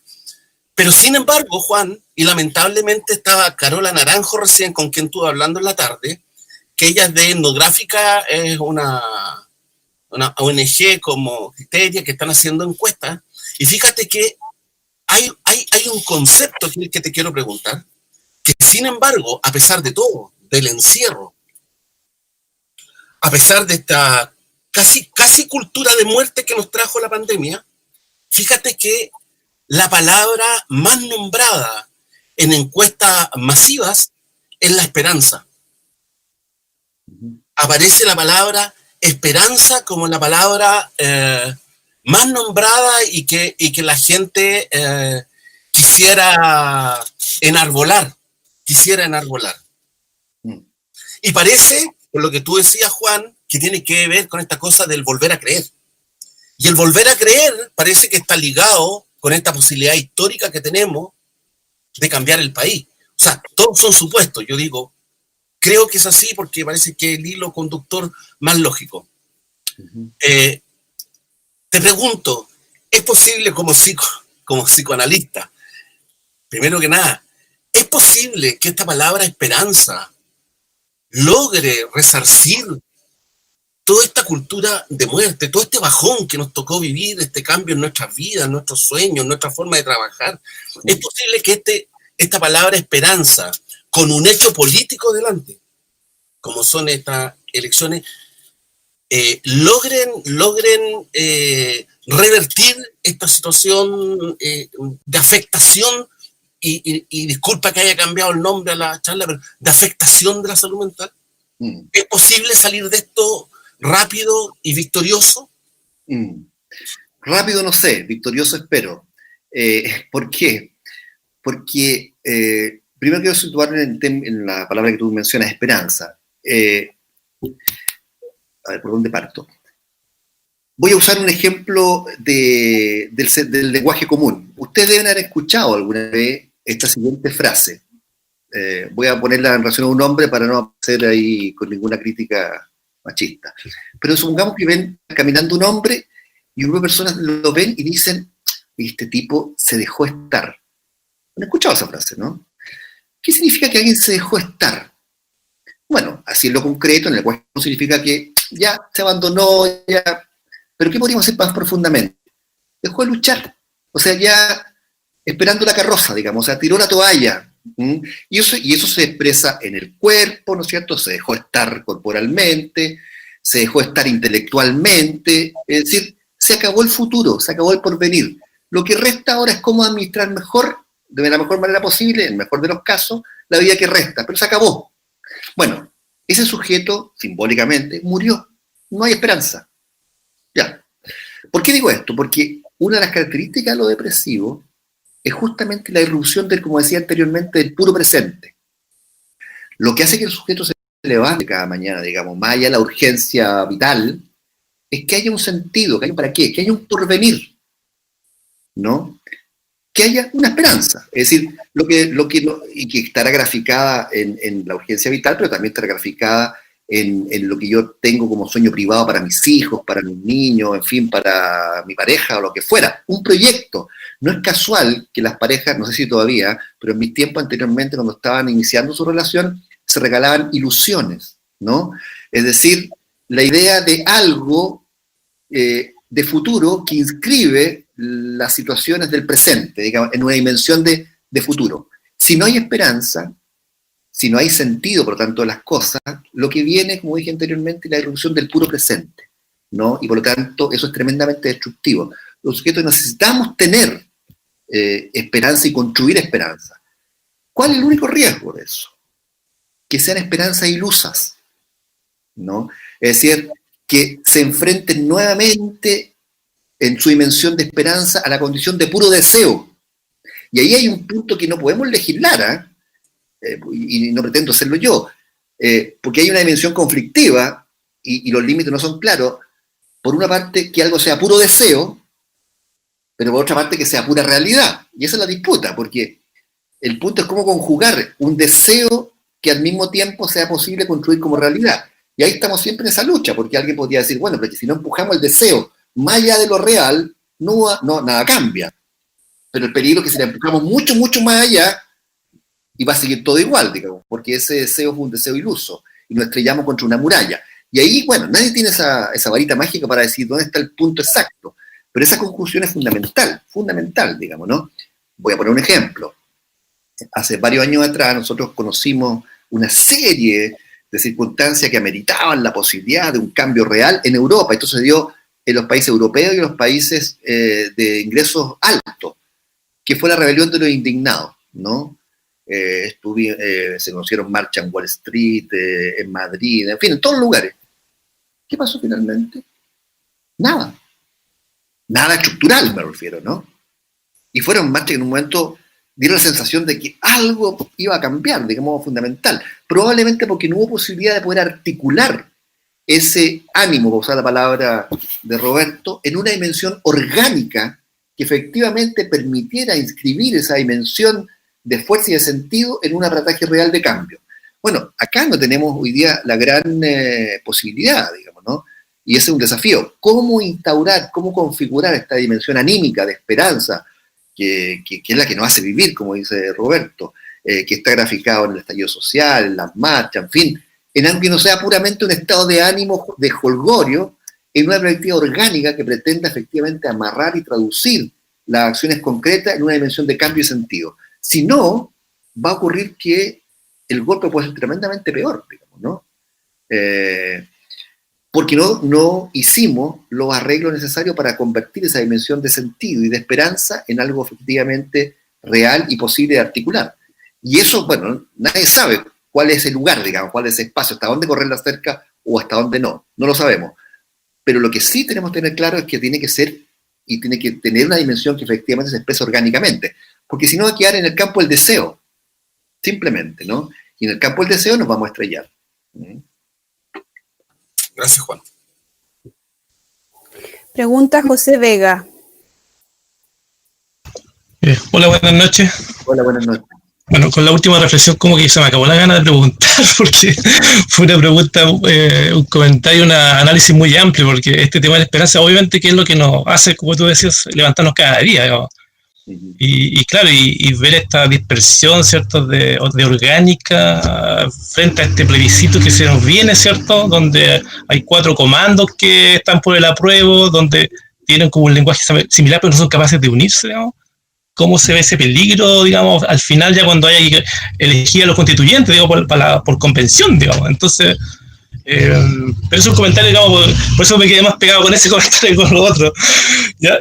Yo la pregunta que quería hacerte, Juan, o comentar, era con respecto, digamos, a la exposición que tenemos a la manipulación, digamos. ¿Ya? Como todas estas cifras de fallecidos en tantos lados, de contagiados y todo eso, nos hacen estar expuestos, digamos, de alguna forma a intereses que nosotros muchas veces nos cansamos a ver, digamos. ¿Ya? ¿Por qué? Porque de alguna manera como que se puso en stand-by todo el resto, digamos. Todo el resto quedó como en mute, ¿cierto? ¿Ya? Y la preocupación es controlar las personas que se enferman y las personas que fallecen, ¿ya? Pero hay un montón de otras problemáticas que siguen existiendo, que siguen ocurriendo día a día, digamos. El tema hoy día es esto serio del tema de la cesantía, de la exposición a las necesidades cotidianas, digamos, ¿ya? Entonces, como que todos pensamos y todos los días, yo ya no veo los gráficos, no veo los números de cuántos contagiados hoy día, de cuántos contagiados mañana, de cuántos fallecieron, porque ya es algo que satura, digamos. Entonces, finalmente, ese grado como de cansancio, al final como que dice, ya, no quiero saber más. Entonces mi foco es eso, es cómo nos vemos expuestos a esa exposición de la manipulación, digamos, ¿no? A ver, pero de un dato, y esto lo digo no solamente por Chile, lo digo en un sentido general. El poder, y esto piénsenlo en una organización, en un partido, en cualquier lugar, esto es una estructura de funcionamiento de las organizaciones. El poder, cualquiera que sea, está estructurado para mantener el poder. Claro. Todo está construido para eso. Por lo tanto, la única posibilidad que se le haga frente a eso es construir mecanismos de control que hagan posible hacer que pueda ser interrogado, eventualmente cambiado, etc. Por lo tanto, no tendríamos que esperar del poder, cualquiera que sea, ¿no? En cualquier lugar, una especie de harakiri, digamos, respecto a su propia constitución, a su incumbencia, digamos. Ya sabemos, hemos visto los escándalos incumbentes en el propio Congreso, digamos, ¿no? Respecto, no podríamos esperar que generen leyes contrarias a su propia permanencia, digamos, ¿no? Es decir, la única posibilidad es una sociedad civil organizada que haga posible confrontar, enfrentar las situaciones del poder, cualquiera que ella sea, de una dimensión de cuestionamiento, de crítica o de modificación, ¿no? Eso en términos gruesos. Porque aquello que llamamos manipulación, claro, tiene un sentido negativo, pero diríamos que es la consecuencia obvia de cualquier poder que va a intentar crear las condiciones reproductivas del statu quo. Eso es una condición absoluta de todos lados, de la estructura de cualquier institución, ¿no? Algunas más y otras menos. Por eso, y además esto es, permítanme mencionarle esto es una característica además de funcionamiento de toda institución. Voy a dar un ejemplo. Hay un autor, que trabaja en psicoanálisis, Cornelio Castoriadis, que dice que, escuchen esto, no se le olvide nunca, que toda institución, desde un gobierno, desde la iglesia, desde el Colo-Colo, digamos, a un partido político, toda institución está enfrentada a un peligro, o el matrimonio incluso, como institución. ¿A qué peligro? Que las condiciones que prefiguraron su construcción, que la vamos a llamar lo instituyente, es decir, ¿qué hizo que yo formara un partido? ¿Qué hizo que se construyera una organización religiosa? ¿Qué hizo que se formara el matrimonio en su origen? Función instituyente. Para que sea efectiva, para que sea eficiente, hay que armar un organigrama. O sea, si ustedes son amigues, y supongamos que todos somos amigues, y dijimos, no, pero es que para organizarnos bien tenemos que crear una directiva, y hay que hacerlo, porque si no se puede disolver. Y después, entonces, se forma un partido político porque es más eficiente todavía si tenemos parlamentarios.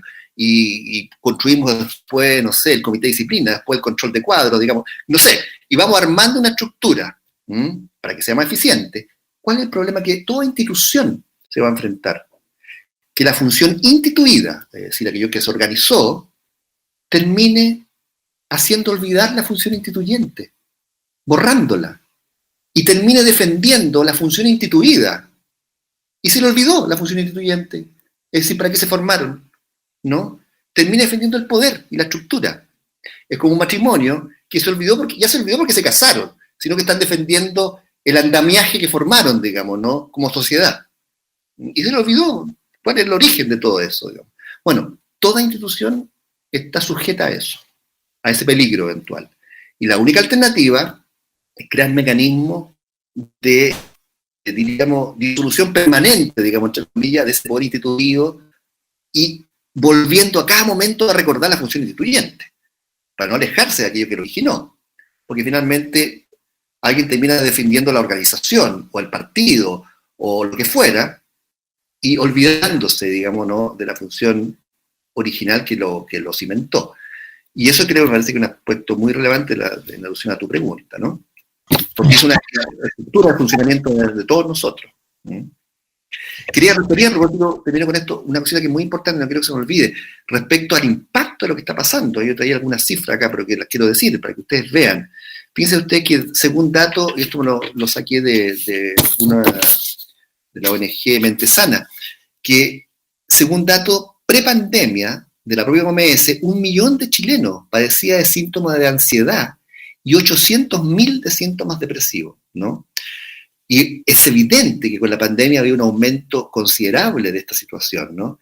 El 19% de las personas que requieren atención por algún trastorno de salud mental tiene acceso mínimo a la cobertura. Estos son datos del Ministerio de Desarrollo Social. 1 de cada 3 personas entre 21 y 68 años, 1 de cada 3 exhibe dificultades mentales. Aumento de la consulta por salud mental y de venta de psicofármacos. Esto es un punto además casi ideológico hoy día, porque por ejemplo, una paciente me contaba hace unos días atrás que se murió su madre, que fue al funeral, esto antes de la pandemia, y recordaba ella esto, y se le acerca porque ella se puso a llorar, en fin, y se le acerca una persona con la mejor intención del mundo y le dice al oído, tómate un Rabotril. O sea, la noción de que el dolor es algo que hay que aplanar, a como dé lugar. Y hoy día tenemos sujetos absolutamente manejados químicamente, ¿no? ¿Por qué? Porque evidentemente que el andamiaje estructural del funcionamiento social hoy día privilegia lo productivo. Piense usted lo siguiente, quiero terminar con este dato. En el gobierno de Michelle Bachelet se dio un gran paso para poder sostener de manera un poquito más amplia el fenómeno depresivo, entonces se amplió de que las personas que tuvieran depresión se podían tener acceso a 15 sesiones de psicoterapia, digamos, o lo que fuera, y apoyo farmacológico. 15. ¿Por qué? Porque en general al sistema no le interesa, digamos, ¿no?, el origen del conflicto. Lo que le interesa es volverlo más rápidamente al sujeto de la cadena productiva. Y hoy día los sujetos, y uno lo ve con sus pacientes, lo que privilegian fundamentalmente por exigencia de la misma situación es no querer preguntarse, digamos, de por qué les pasa lo que les pasa, sino que rápidamente olvidar o borrar los síntomas corporales. Esto es más complejo porque además hay andamiajes culturales, como por ejemplo la primacía por la rapidez, por la aquí y ahora, digamos, en fin, que tienen que ver con lo que hablábamos al principio. Pero eso es un dato fundamental, ¿no? 1/3 de las licencias médicas están asociadas a trastornos psicológicos. 1/3. Ahora la pregunta sería, bueno, ¿y por qué no nos preocupamos de esto? Bueno, y ahí hay un problema político, ¿no? O sea, de políticas de salud. A mí me tocó estar el año pasado, en febrero, invitado a unas charlas en unos países europeos, concretamente en Alemania y en Finlandia. Y en Finlandia estaban de muerte porque habían bajado, producto de una revolución liberal, el Estado apoyaba solo con 200 sesiones a cada persona en términos de salud mental. En Alemania son 300 sesiones a que cada persona tiene derecho. O sea, puede hacer un análisis perfectamente, digamos, ¿no? ¿Por qué? Porque los gobiernos entendieron una cosa que es fundamental, y eso está demostrado estadísticamente, que la inversión en salud mental genera menos, está demostrado estadísticamente, menos enfermedades orgánicas en el largo plazo. Y genera, por lo tanto, menos gasto en salud en el largo plazo. Pero cuando la salud es concebida como un negocio, lo que importa es el aquí y ahora. Entonces tiene que haber una política estatal que signifique efectivamente poner esfuerzo en entender la salud mental. En Chile la inversión en salud mental es 2,1%. El promedio mundial es 3%. La OMS ha solicitado que debiera estar cerca del 5%. El promedio de los países, la OCDE, que no nos gusta compararnos, es cercano al 6%. Australia tiene el 9,6%, el Reino Unido el 10%, Suecia el 11%, Nueva Zelanda el 11%, Uruguay el 8%. O sea, nosotros estamos lejísimos. ¿Y por qué? Porque a nadie le importa, digamos, desde el poder, la inversión en salud mental. Porque además la otra pelea es cómo accedemos al sostén de salud mental. Claro, porque podemos acceder sobre la vía de dar fármacos, digamos, ¿no? Y obviamente que no se trata de eso. Se trata de crear mecanismos que hagan posible que el sujeto pueda curarse. Y curarse no lo estoy diciendo en el sentido de la enfermedad, sino que efectivamente pueda acceder al origen de sus conflictos. Lo que pasa es que acceder al origen de los conflictos necesariamente los pone y los va a poner en una dimensión de conflicto con la estructura, no hay duda.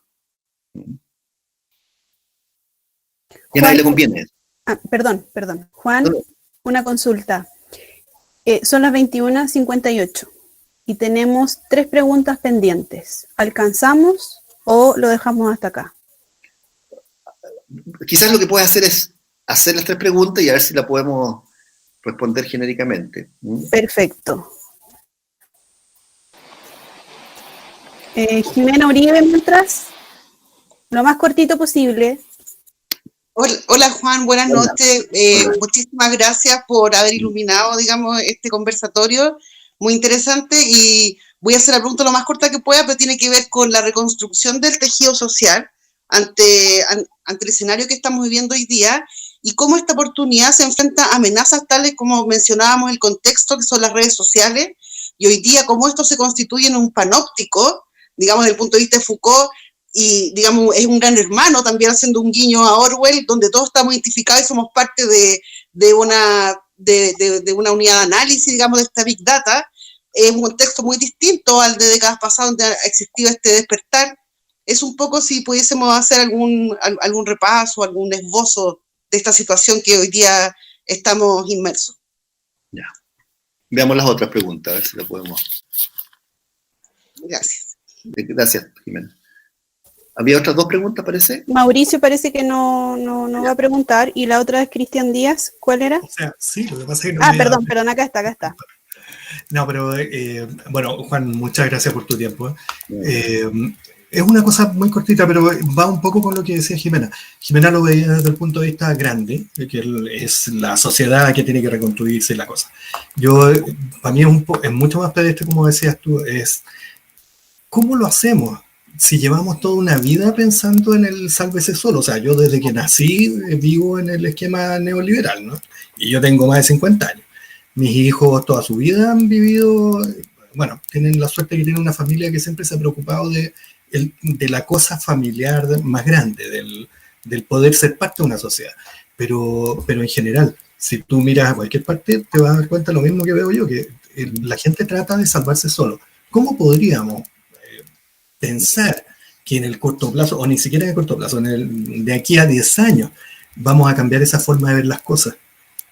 O sea, para mí justo la pandemia nos ha hecho entender que tenemos que hacerlo, pero el tema es ¿cómo lo hacemos? Si en el ADN de las personas está el sálvese solo. Eso es. Gracias. De acuerdo, gracias.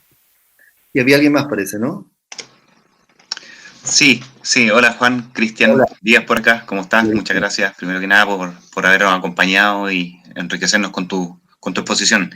Mira, son dos preguntas bien cortitas, la verdad. La primera, me gustaría saber si existe a lo mejor algún tipo de resultado como sociedad de psicoanálisis, si la pandemia ha podido a lo mejor haber activado algún tipo de recuerdo o de traumas más a temprana edad, debido al encierro o debido a los miedos constantes que hemos estado expuestos. Y la segunda es cómo enfrentamos como sociedad el duelo de haber perdido tanta gente. Esas son mis preguntas. Grandes preguntas. Si podemos articular todo. Bueno, simplemente respecto a la primera pregunta, decir algo que ya habíamos dicho, ¿no? Que efectivamente el gran punto, y lo uno con la segunda que tenemos acá, es cómo poder hacer frente colectivamente a este andamiaje de control que efectivamente se instituye como dinámica propia de lo que está pasando, ¿no?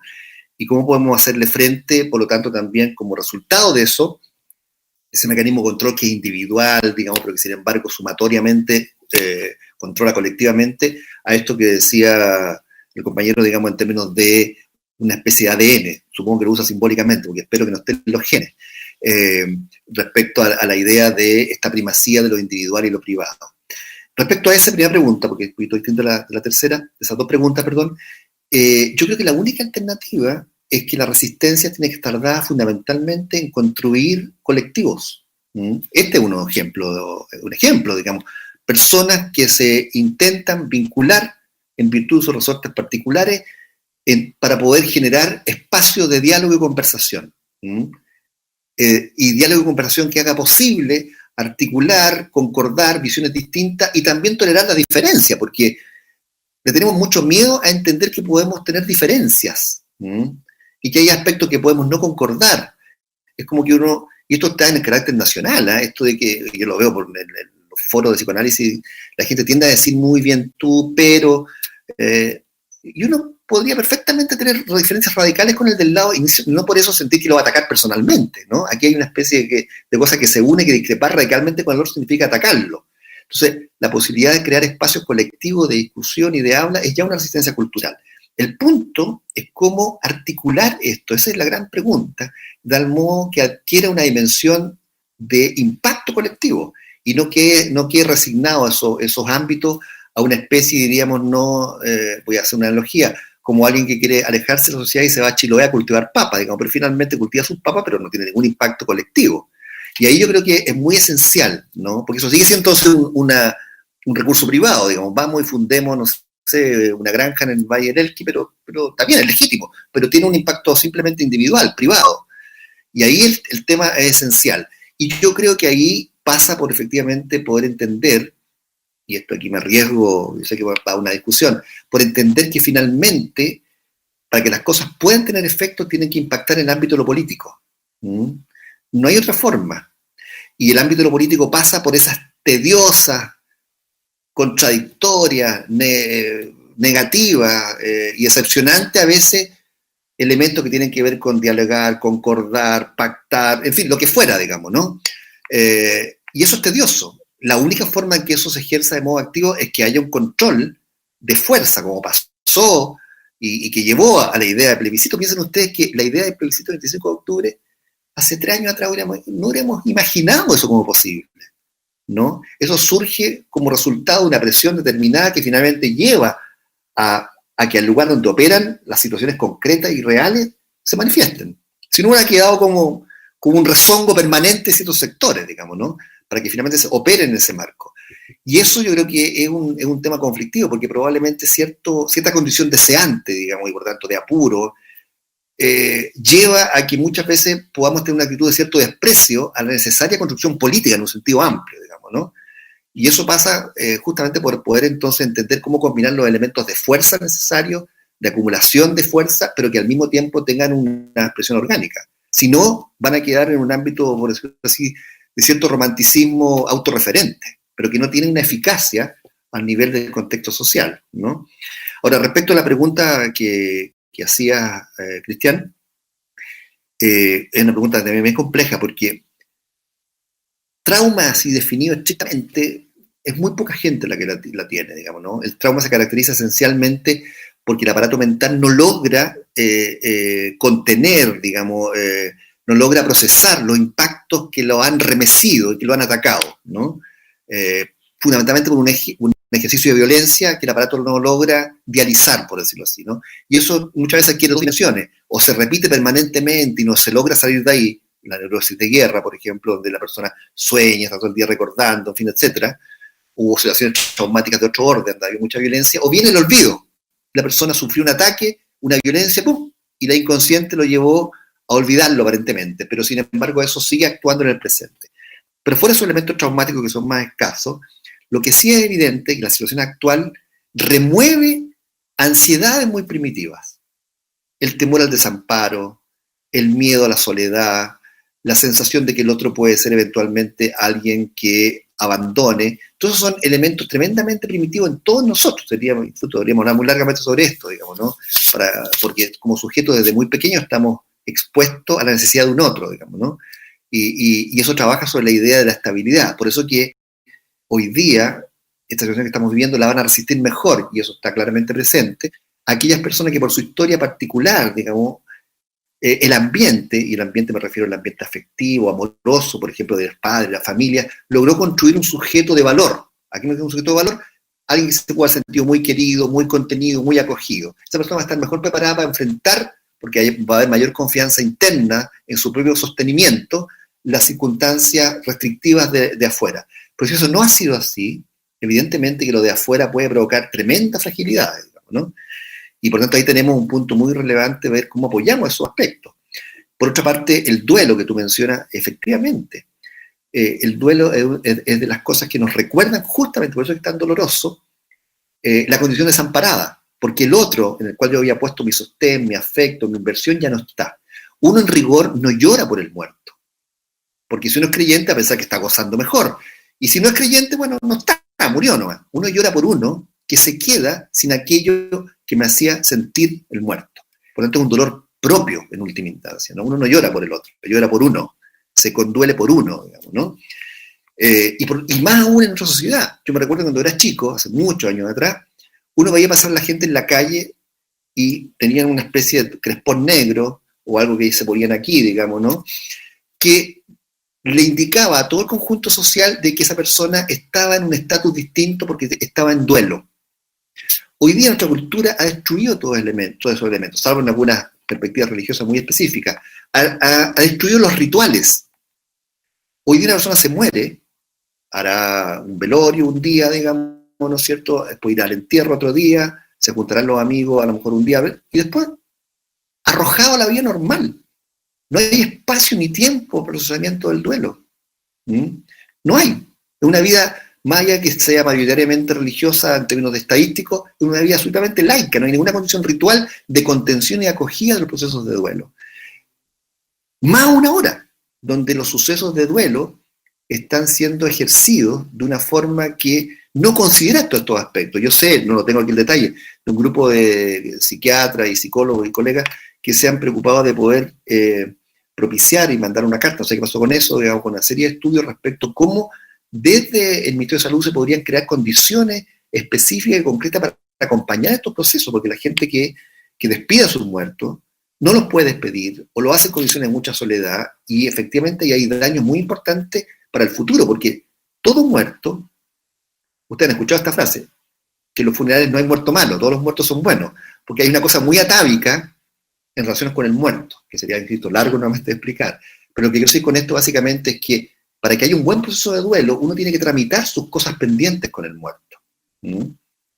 Si no, eso retorna después por la vía de culpa, de autoagresión, en fin, etc.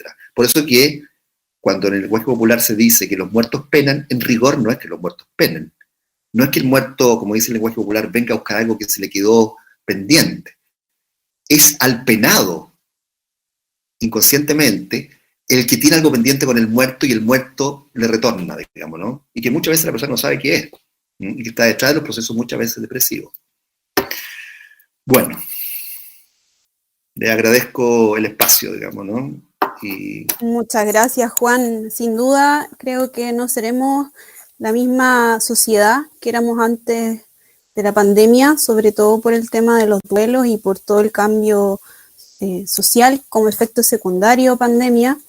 Y sin ir más lejos, o sea, yo creo que en muchos países de Europa se está trabajando en ayudar sobre todo al personal de salud que estuvieron meses enfrentando la pandemia y aquí hasta el día de hoy todavía no hay mucho respaldo a la primera línea. Así es que muy, muy, muy agradable el momento que nos diste, muy cercano. Muchas gracias. Los invito a todos a desbloquear los micrófonos y darle un aplauso a Juan Flores. Muchas gracias por